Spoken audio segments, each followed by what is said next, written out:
Ophélie se balançait nerveusement d'un pied sur l'autre et jouait avec le paquet de documents qu'elle tenait à la main. Elle était terriblement angoissée car elle était sur le point de rencontrer le directeur de l'entreprise. Il y avait un poste de concierge disponible, elle en avait vraiment besoin. Il semblait que décrocher un emploi de concierge serait un jeu d'enfant, mais pas pour Ophélia. Elle se souvint de sa conversation avec sa voisine Nina la veille. C'était elle qui était tombée par hasard sur l'offre d'emploi. Nina était une personne compatissante qui se souciait des problèmes des autres. Elle voyait à quel point Ophélie essayait de remettre sa vie sur les rails et voulait vraiment l'aider. « Merci, Nina, pour ton soutien, mais ils ne veulent pas m'embaucher avec mon certificat de libération anticipée. J'ai essayé partout. Personne ne veut d'anciens détenus, dit Ophélia avec amertume dans la voix. Eh bien, essaie de frapper et ils t'ouvriront. Veux-tu récupérer ta fille? Alors vas-y et demande. » Nina a insisté. À l'évocation de sa fille, les larmes montèrent aux yeux d'Ophélie. « Oui, j'irai. J'irai chercher ce travail quoi qu'il arrive. » Elle prit une décision ferme. Ses pensées furent interrompues par la voix sévère de la secrétaire. « Allez-y, Monsieur Michael vous attend. » Ophélie se dirigea rapidement vers la porte. En entrant dans le bureau spacieux, elle vit un jeune homme pompeux se prélasser sur sa chaise. Il était clair qu'il était fier de sa position et affichait son sang-froid à chaque geste. Si Ophélie savait à quel point elle avait raison. Michael a hérité de l'entreprise de son père et a continué avec bonheur l'affaire familiale. Au début, ce n'était pas facile, manque d'expérience, dettes et projets rentables.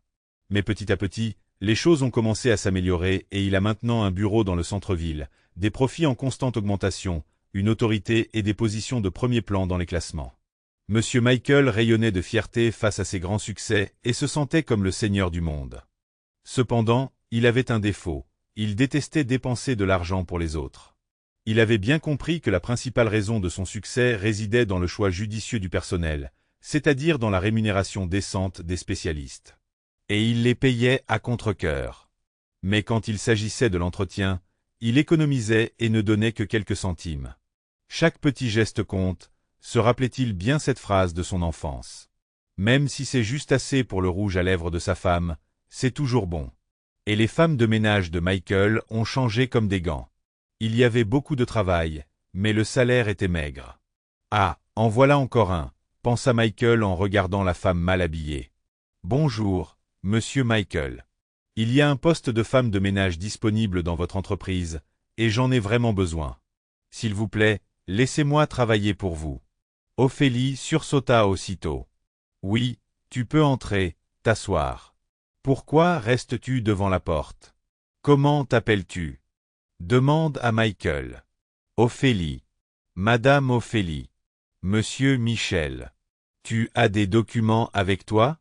Je vais voir. Tu sais comment nettoyer les sols et épousseter, n'est-ce pas? Bon, qu'est-ce qu'il faut d'autre?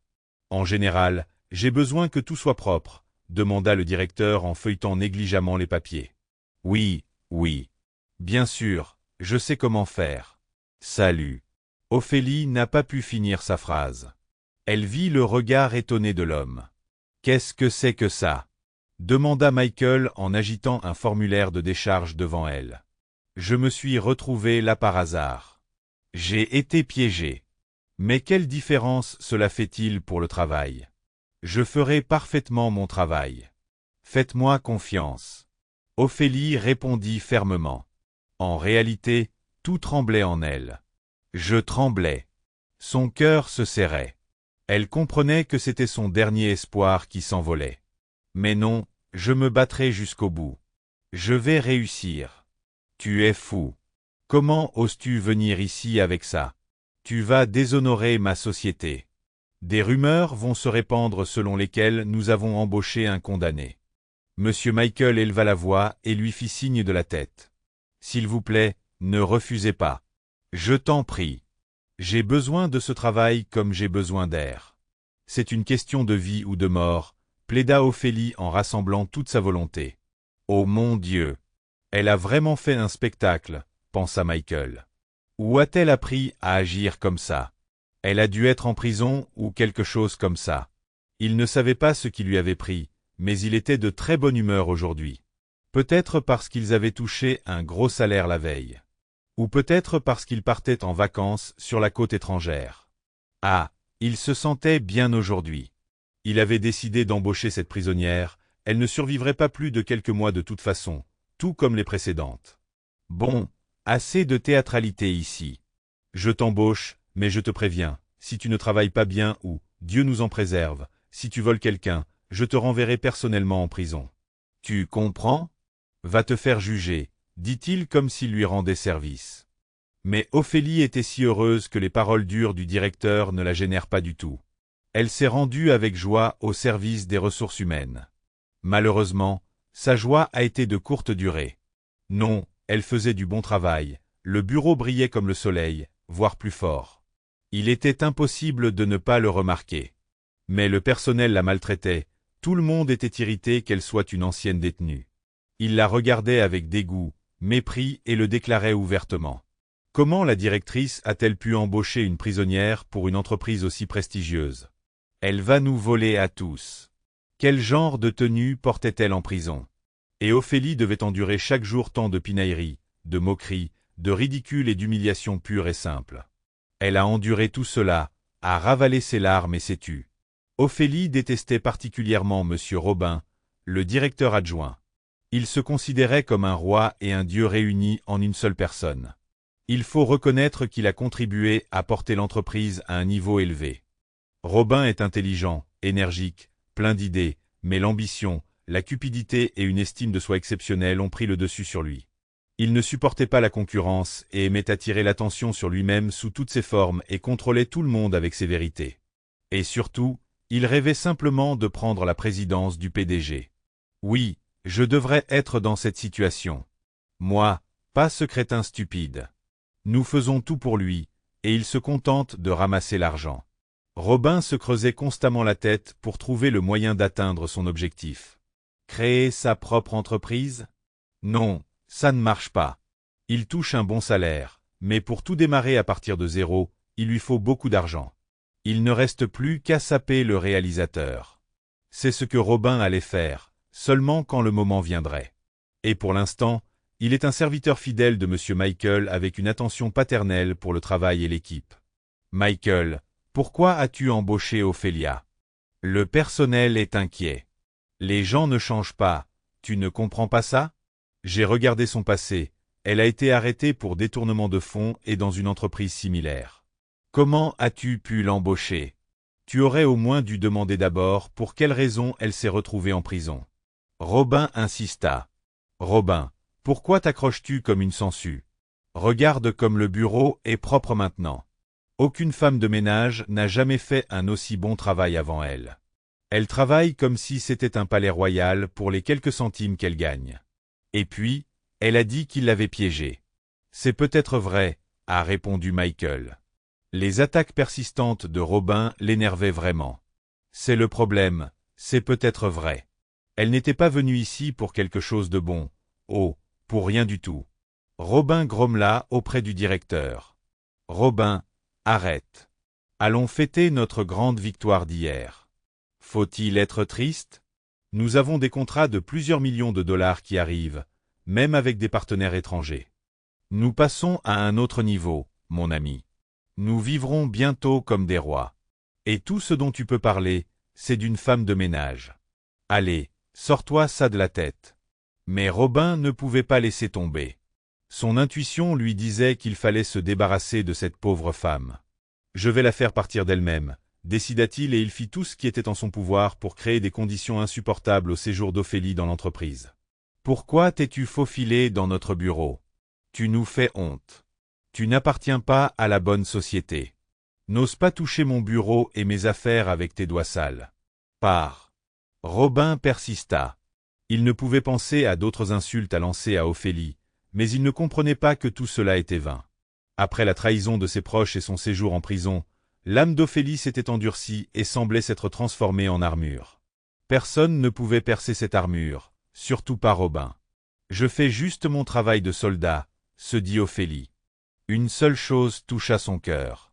Comment va ma petite Nina? Elle ne se souvient probablement même pas de moi. Cela fait 5 ans. À quoi bon tout ça? Comment ai-je pu être aussi naïve? Se dit Ophélie en larmes.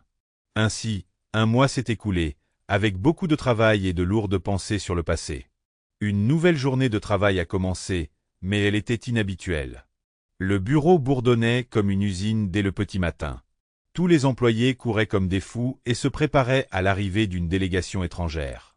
La veille, M. Michael avait demandé à Ophélie de nettoyer tous les bureaux jusqu'à ce qu'ils brillent. « Et, femme de ménage, commence par mon bureau. Je dois partir », lui aboya M. Robin en sortant. Ophélie adorait nettoyer les bureaux.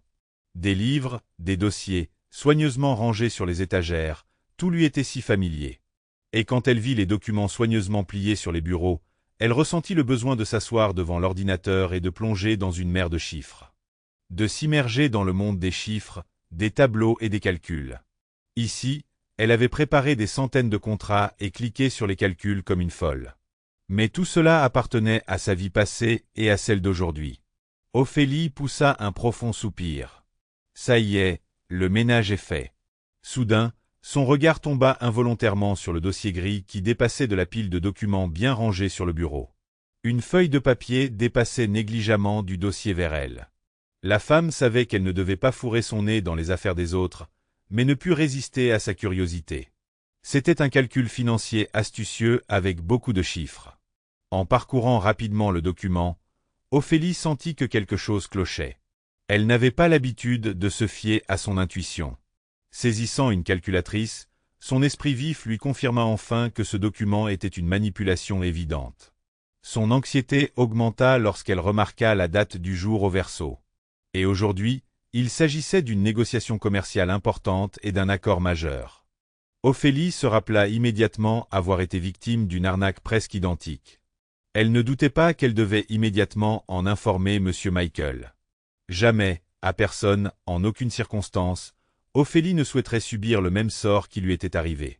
Elle cacha le dossier et, regardant autour d'elle, se dirigea vers la réception du directeur. M. Michael était occupé toute la journée et il était catastrophiquement difficile de le joindre. La réceptionniste renvoya grossièrement Ophélie à plusieurs reprises. « Tu as le temps de faire un petit geste ici. Va-t'en. Oui, je n'ai pas besoin de faire le ménage. Je dois voir M. Michael immédiatement. » Ophélie a tenu bon sans aucune gêne. « Tu es tellement énervant. M. Michael a interdit à quiconque d'entrer aujourd'hui. Seulement par son appel. » La réceptionniste a insisté avec obstination. Ophélie n'entendit plus ces paroles et se précipita vers la porte du bureau comme une folle. Sa main toucha la poignée et la réceptionniste se leva d'un bond et essaya de lui barrer la route. Soudain, la porte s'ouvrit et M. Michael, les fusillant du regard, s'écria. « Mon Dieu, pourquoi vous agitez-vous tous les deux comme deux poulets en colère? Arrêtez immédiatement. Nous avons une réunion d'affaires avec des partenaires étrangers aujourd'hui. Où regardes-tu, Lucie? J'ai expressément demandé que personne ne soit autorisé à me voir. Si tu me gâches cette réunion, je te vire. » Michael ne put retenir ses émotions. « Monsieur Michael, » bégaya Lucie sous le choc. « C'est entièrement sa faute. Elle va là où elle ne devrait pas. » Le directeur dirigea sa colère vers Ophélie. « Que fais-tu ici? Je ne veux pas te voir, surtout pas aujourd'hui. Va-t'en. » « Non, je ne partirai pas. Monsieur Michael, j'ai vraiment besoin de vous parler. »« On peut aller dans ton bureau ?» demanda Ophélie, ignorant les coups blessants du directeur. Michael était tellement tendu qu'il tremblait, il avait l'impression qu'il pouvait tout faire. Ophélie pensait même que le directeur allait lui cracher au visage, mais pas un seul muscle ne broncha, elle n'était pas timide. La vie l'avait endurcie à tel point qu'aucune colère ne pouvait l'effrayer. Ophélie passa silencieusement devant le directeur et entra dans le bureau. Il n'avait pas le choix, mais pour faire pareil, il ne pouvait pas se contenter de donner des coups de poing à cette femme de ménage. « Bon, vous avez une minute. De quoi avez-vous besoin maintenant? Encore une question de vie ou de mort. » Le réalisateur grogna de mécontentement. « Oh oui. Monsieur Michael, je vous en prie, écoutez-moi. Il s'agit d'un nouvel accord, votre adjoint, Monsieur Robin, vous trahit. Il a modifié les finances de l'entreprise et veut vous faire passer pour un mauvais élève aux yeux des associés. Et tout cela pour se débarrasser de vous et prendre votre place. J'ai des preuves ici. Ophélie tendit au directeur un dossier rempli de documents. Michael rougit comme un homard et frappa son dossier sur la table de toutes ses forces. Comment oses-tu calomnier des gens honnêtes? Robin est un leader talentueux et intelligent. On pourrait dire qu'il est le cerveau de notre entreprise, mon véritable ami. Et vous, qui êtes-vous? Un prisonnier et un voleur en plus. Vous souvenez-vous de vos tendances criminelles? Oui, Robin avait raison, 1000 fois raison quand il disait que nous n'aurions pas dû vous embaucher. Ah, je suis un idiot. Je ne l'ai pas écouté. Mais maintenant, je vais corriger cette erreur, écrire une lettre de démission. Aujourd'hui, le directeur a crié. Ophélie a été complètement décontenancée par cette réaction. Elle pensait que le directeur serait intéressé par son message, et s'il ne la croyait pas immédiatement, demanderait à ce que les documents soient vérifiés. Mais il était tellement aveuglé par le succès de l'entreprise et croyait en l'honnêteté cristalline de ses employés qu'il refusait d'accepter quoi que ce soit qui puisse briser ce mythe. « Vous êtes toujours là? Si vous ne quittez pas ce bureau dans 3 secondes, j'appelle la police », s'est exclamé le directeur. Ophélie se dirigea docilement vers la porte mais se retourna brusquement et dit « Monsieur Michael, donnez-moi un jour. Je vais vous prouver que j'ai raison. Que pouvez-vous bien savoir en affaires, et surtout en finance? Vous n'êtes qu'un agent d'entretien. Ta place est avec la serpillière et le seau. » Le directeur ne croyait toujours pas Ophélie. Mais elle n'abandonna pas. « Croyez-moi sur parole. Je suis absolument certaine de ce que je dis. Je n'ai jamais été femme de ménage de toute ma vie. » Soudain, le visage du directeur changea et sa voix s'adoucit un peu. Après un moment de silence, il dit « Bon, disons que j'accepte votre aventure insensée. Si cela s'avère être une calomnie, non seulement je vous licencierai, mais je porterai plainte. Alors même les concierges ne t'embaucheront pas, tu m'en diras devant l'église. Tu comprends? Oui, bien sûr. J'ai besoin des états financiers de l'entreprise pour plusieurs années et des documents financiers pour le nouveau contrat, répondit calmement Ophélie. Ok. Attendez, que dois-je dire à nos partenaires étrangers? Ils seront là aujourd'hui, n'est-ce pas? Demanda M. Michael. Eh bien, proposez quelque chose. Ils ne resteront pas en ville qu'une seule journée, n'est-ce pas? Accueillez-les chaleureusement, discutez de la future coopération commune et laissez-leur entendre que les accords sérieux ne se concluent pas du jour au lendemain, qu'il faut y réfléchir à nouveau. Tout sera là, mais demain. Quelque chose comme ça, Ophélie haussa les épaules. Monsieur Michael hocha simplement la tête en guise de réponse et observa attentivement Ophélie jusqu'à ce qu'elle atteigne la porte. C'est incroyable qu'elle ait fini en prison avec son intelligence et son honnêteté, c'est tout simplement incroyable, pensa-t-il, espérant que tout ce que le concierge avait dit n'était pas vrai. Ophélie s'est d'abord discrètement glissée dans le bureau du député et a remis le dossier à sa place. À sa grande joie, Robin n'était pas encore rentré. Et quand il le fit, il ne remarqua bien sûr rien de suspect. Il ne se doutait pas non plus de quoi que ce soit quand Michael lui annonça que la signature du contrat était reportée à demain. Son plan de noyer le directeur fonctionnerait à 100%, Robin n'en doutait pas le moins du monde. Tout au long de la journée, Ophélie accomplissait consciencieusement ses tâches de femme de ménage, et lorsque tous les employés rentraient chez eux, elle entrait dans le bureau de comptabilité et y passait presque toute la nuit. Écriture comptable, calcul, contrat, tout défilait devant ses yeux. Un flot ininterrompu de chiffres. Finalement, ses efforts ont porté leurs fruits. Les craintes concernant l'accord à venir se sont confirmées, mais ce n'est pas tout. Elle a réussi à découvrir les machinations criminelles de Robin. Il a non seulement essayé de piéger le directeur à grande échelle, mais a également détourné les fonds de la société. Il est étrange que personne ne l'ait remarqué avant, ou peut-être qu'il ne voulait tout simplement pas le remarquer. Le lendemain matin, Ophélie, fatiguée et avec des poches sous les yeux, mais satisfaite d'elle-même, se rendit au bureau du directeur. « Je veux voir monsieur Michael, dit-elle. « Vous encore? N'êtes-vous pas satisfait des événements d'hier? Voulez-vous provoquer un nouveau scandale? » protesta la secrétaire. « Appelez le directeur et dites-lui qu'Ophélia Brown est là. »« Oui, Lucie, que s'est-il passé ?» demanda Michael en savourant son café aromatique. La première rencontre avec les nouveaux partenaires s'est bien passée. Même mieux que ce à quoi il s'attendait. Il avait presque décroché un contrat lucratif. Brown est de nouveau là. Dois-je la laisser entrer? Demanda la secrétaire. Non, pourquoi pas? Laisse-la entrer, répondit calmement Michael. Lucie était abasourdie et faillit lâcher le téléphone en voyant Ophélia entrer dans le bureau. Tu es en avance. Cela ne fait même pas 24 heures, a dit M. Michael. Il n'était pas aussi furieux qu'hier, mais il montrait quand même par son attitude qu'il n'était pas très content de l'arrivée d'Ophélie. Mais dès qu'elle a déposé les documents sur son bureau, le cœur de Michael a fait un bond, il a tout vu de ses propres yeux. Son cerveau refusait de croire que des choses aussi désagréables pouvaient se produire dans son dos. Et encore plus, des machinations criminelles. Il n'était absolument pas préparé à une telle tournure des événements. Monsieur Michael, j'ai parcouru tous les documents. Mes conclusions sont confirmées. Je vais tout vous expliquer maintenant, dit Ophélie d'un ton décisif. Les jambes de Michael cédèrent et il eut du mal à reprendre son souffle. Il rougit et pâlit tandis qu'Ophélie essayait de lui faire comprendre l'amère vérité à travers des copies des documents qu'elle avait faits. Bon, j'ai fini. Monsieur Michael, ça va? Demanda-t-elle en voyant que le directeur avait la tête entre les mains. Son regard était fixé sur un point. Je vais bien. Ce que vous avez dit semble très convaincant, mais je vais tout vérifier. Laissez les documents ici et allez faire votre travail, dit Michael. Oui, bien sûr, monsieur Michael. Ophélie se précipita vers la sortie. Dans le couloir, elle croisa Robin qui la regarda avec dédain. Bonjour, monsieur Robin. La secrétaire sourit. Le patron est là? Demanda Robin. Oui, allez-y. Michael voulait attraper Robin et le battre sans pitié pour l'avoir trahi. Il lui faisait entièrement confiance, mais l'homme parvint à se contrôler. Il était trop tôt pour tirer des conclusions et croire pleinement Ophélie. Il connaissait Robin depuis de nombreuses années, alors que cette femme de ménage n'avait travaillé que quelques jours.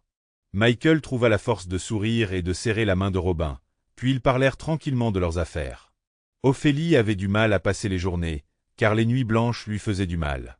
Le soir, elle rentrait chez elle en titubant et ses pieds lui faisaient mal. Elle s'effondra simplement sur le canapé et s'endormit aussitôt. C'était un rêve heureux puisqu'elle était avec sa fille, Nina, qui avait été cruellement séparée d'elle pendant de nombreuses années. Et au matin, Ophélie n'en croyait pas ses yeux lorsqu'elle vint nettoyer le bureau de Robin comme d'habitude. Cet homme était un homme très pointilleux. Il aimait l'ordre. Dieu lui en préserve s'il voyait de la poussière quelque part, il deviendrait fou furieux.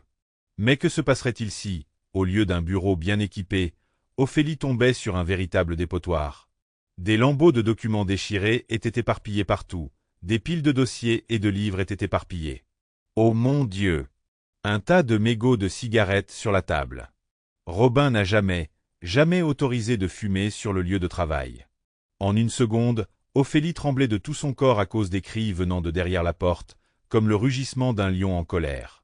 La femme sortit précipitamment du bureau, essayant de ne pas être vue par Robin. Elle réalisa que quelque chose d'extraordinaire s'était produit dans la vie de M. Robin. Et elle avait une idée de ce que cela pouvait être. Ophélie ne se réjouissait pas de sa victoire, non. Elle n'est pas le genre de personne à dire quelque chose de méchant comme « Ah, je t'ai eu, crétin. Tu le mérites ». Elle veut juste que justice soit faite. Tout comme cette année où la chose la plus précieuse de sa vie lui a été enlevée.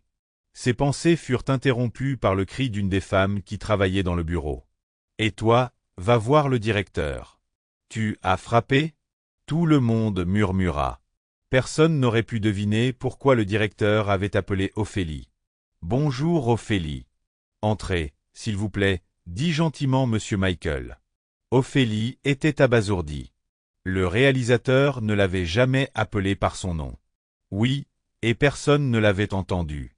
Et, au mieux, toi. Les paroles de Michael la choquèrent. Au début, elle n'en croyait pas ses oreilles. Je vous suis très reconnaissante pour ces documents et pour les avoir réglés. Sans vous, j'aurais perdu mon entreprise, j'aurais été endettée et peut-être même eu des problèmes juridiques. Je ne m'attendais pas à ça de la part de mon adjointe. Merci beaucoup. C'était maintenant au tour d'Ophélie de rougir et de pâlir. Bien qu'elle n'ait rien fait de surnaturel, elle avait juste enlevé les lunettes roses de Michael et lui avait montré la vérité. Bon, ne t'inquiète pas tant, Ophélie. Je devrais m'excuser pour mon comportement parfois indécent envers toi, la rassura Michael. Non, non. Ne t'excuse pas. Tu as fait beaucoup pour moi en m'embauchant. Après tout, même les anciens détenus ne sont pas embauchés comme concierges, répondit doucement Ophélie. Et comment es-tu arrivé en prison? J'aurais dû te le demander plus tôt, mais peut-être que mon attitude envers toi aurait été différente tout de suite, demanda le directeur, incapable de résister. C'est une longue histoire, Ophélie ne s'attendait pas à une telle question. Mais dis-moi quand même. Tu n'as pas l'air d'un criminel accompli, s'enquit Michael. Ophélie resta silencieuse un moment, tandis que les souvenirs lui faisaient mal, une douleur terrible. Mais elle a trouvé la force de poursuivre la conversation. Autrefois, j'étais l'épouse d'un homme d'affaires prospère et la chef comptable de sa société. Notre maison était une tasse pleine, une famille idéale, un mari aimant et une belle petite fille. Ophélie se tut à nouveau, baissant les yeux. Et que s'est-il passé? Demanda Michael. Un jour, des hommes en uniforme sont entrés dans mon bureau, ont fourni des preuves de fraude financière et m'ont emmené au département.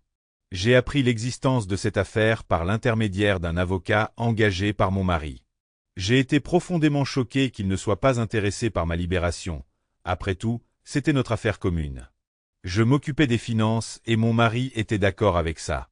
Je lui faisais entièrement confiance, ainsi qu'à lui.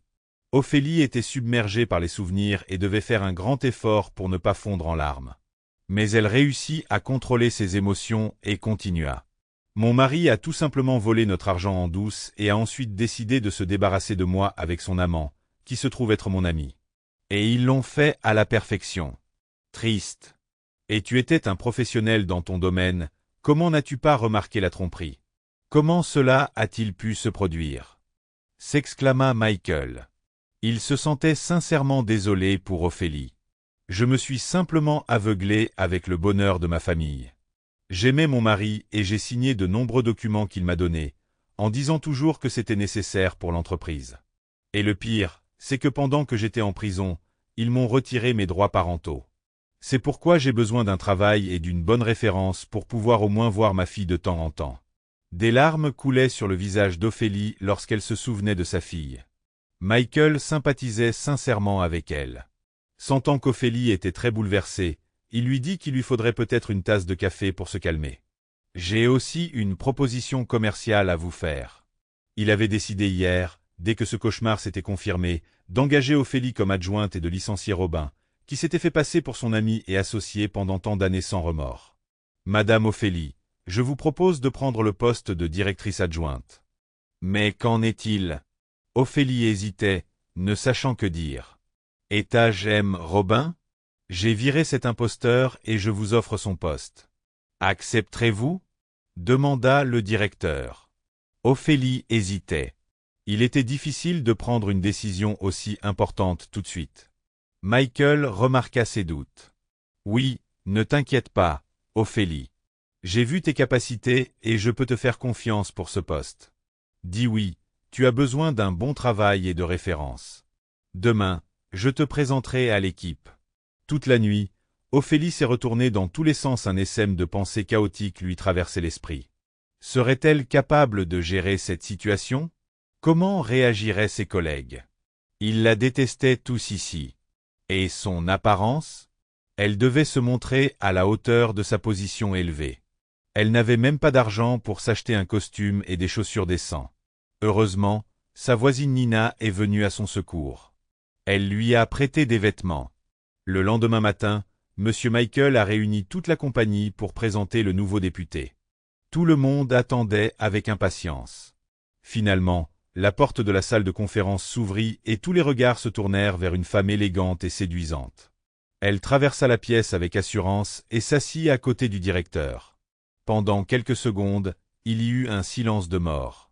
M. Michael rompit le silence. « Chers collègues, je vous présente notre nouvelle adjointe, Madame Ophélia Brown. S'il vous plaît, accueillez-la. » Un murmure désapprobateur se répandit dans la pièce. « C'est notre concierge. C'est impossible. Regardez-la. » Elle a dû tromper le réalisateur rapidement. Le bureau a bourdonné comme une ruche toute la semaine. Mais après les commentaires critiques du directeur envers les employés négligents, Les commères et les bavards se sont vite mordus la langue. Ophélie s'est mise au travail avec enthousiasme. Elle s'était plongée dans les papiers, était partie la dernière et était déjà à son bureau tôt le matin. Il était clair que l'ancien adjoint ne s'était pas trop préoccupé des affaires de l'entreprise ces derniers temps. Son propre statut était sa priorité absolue. Les efforts d'Ophélia ont porté leurs fruits et l'activité de l'entreprise s'est visiblement améliorée. Après une nouvelle affaire réussie, M. Michael a fait venir Ophélia dans son bureau. Félicitations, collègues, nous signons un nouveau contrat et vous y avez grandement contribué. Michael sourit joyeusement. Je suis très contente, répondit Ophélie. Mais ce n'est pas tout. Alia, j'ai fait quelques recherches sur ton ex-mari. Il s'est avéré être un entrepreneur désespéré et a fait faillite. J'ai engagé l'avocat le plus compétent de la ville pour ce genre de cas. Il dit que tu es dans une position gagnante maintenant et que tu as toutes les chances de récupérer tes droits parentaux sur ta fille. Les yeux d'Ophélie étaient remplis de larmes. Elle ne s'attendait pas à un acte aussi noble de la part de Michael. Ophélie a connu la trahison de son mari, a enduré les difficultés de la vie en prison, a connu une ascension professionnelle rapide et elle récupérera sa fille, quoi qu'il arrive. Et ce sera sa plus grande victoire.